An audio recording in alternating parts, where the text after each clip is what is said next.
بسم اللہ الرحمن الرحیم۔ السلام علیکم اسٹوڈینٹس، میں امید کرتی ہوں کہ آپ سب خیریت و عافیت سے ہوں گے۔ I am your Urdu teacher. Students, پچھلے لیکچر میں ہم نے دیہاتی اور شہری زندگی کا فرق کی آدھی پڑھائی کی تھی، باقی کی پڑھائی ہم اس لیکچر میں کریں گے۔ پڑھائی کا آغاز کرتے ہیں۔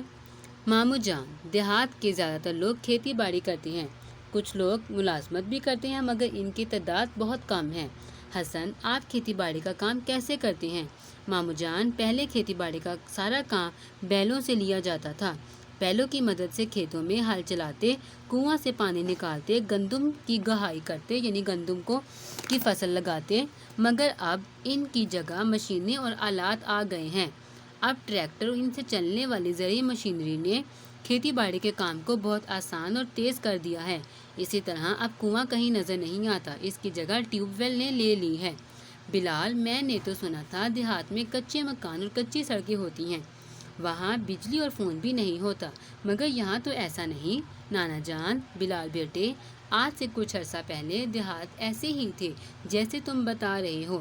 اب دیہات بہت زیادہ بدل گئے ہیں، یعنی کہ تبدیل ہو گئے ہیں۔ کچے مکانات کی جگہ لوگوں نے پختہ مکانات بنا لیے ہیں، یعنی کہ پکے مکان بنا لیے ہیں۔ دیہاتوں میں سڑکوں کا جال بھی پھیلا دیا گیا ہے، یعنی کہ سڑکیں بھی بنا دی گئی ہیں۔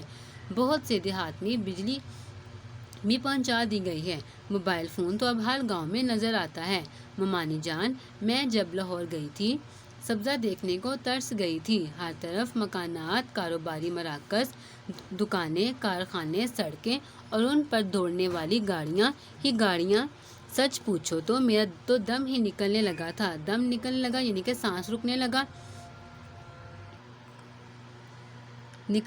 تھا۔ ادھر ہمارے گھر سے باہر نکلو تو جہاں تک نظر جاتی ہے ہرے بھرے لہلہاتے ہوئے کھیت ہی کھیت نظر آتے ہیں۔ نانی جان، میں بھی شہر جانے سے بہت گھبراتی ہوں۔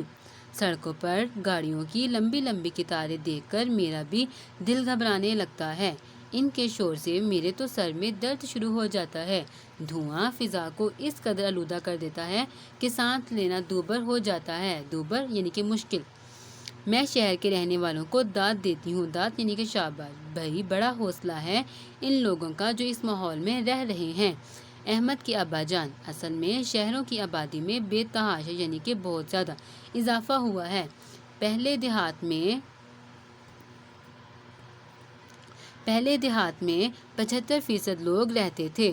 دیہات سے شہروں کی طرف نقل مکانی کے بڑھتے ہوئے رجحان کی وجہ سے اب 70% سے بھی کم لوگ دیہات میں رہ رہے ہیں۔ جب کسی جگہ لوگ زیادہ ہو گئے تو گاڑیاں اور شور بھی زیادہ ہوگا۔ حسن پھوپھا جان، لوگ دیہات سے شہروں میں کیوں جاتے ہیں؟ احمد کی ابا جان، دیہات میں کاروبار کے مواقع کم ہوتے ہیں، لوگ روزگار کی تلاش میں شہروں کا رخ کرتے ہیں۔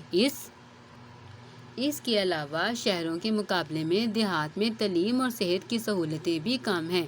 بہت سے طالب علم تعلیم حاصل کرنے کی غرض سے شہر کے اسکولوں، کالجوں اور یونیورسٹیوں میں داخلہ لے لیتے ہیں۔ اسی طرح بہتر یعنی کہ اچھے علاج معالجے کے لیے بھی لوگ شہروں میں جاتے ہیں۔ ان سب چیزوں سے شہروں کی آبادی بڑھتی چلی جا رہی ہے۔ حسن، ہمارا گاؤں زیادہ بڑا نہیں، ہر شخص دوسرے کو جانتا ہے۔ شہر تو بہت بڑا ہوتا ہے، وہاں تو سب کو جاننا بہت مشکل ہوگا۔ احمد کی امی جان، بیٹا، شہر تو انسانوں کے سمندر ہیں، وہاں کی زندگی بہت تیز ہے، لوگ اپنے اپنے کام دھندوں یعنی کہ کام کاج میں بری طرح الجھے ہوئے ہیں۔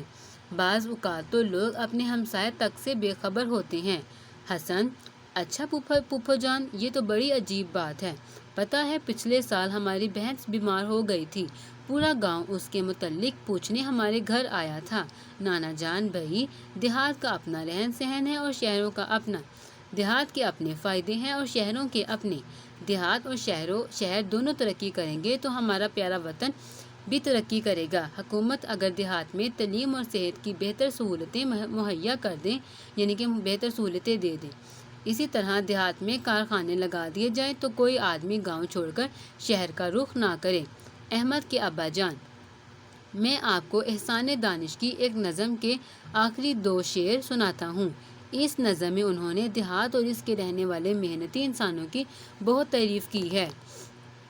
واہ رے دیہات کے سادہ تمدن کی بہار، سادگی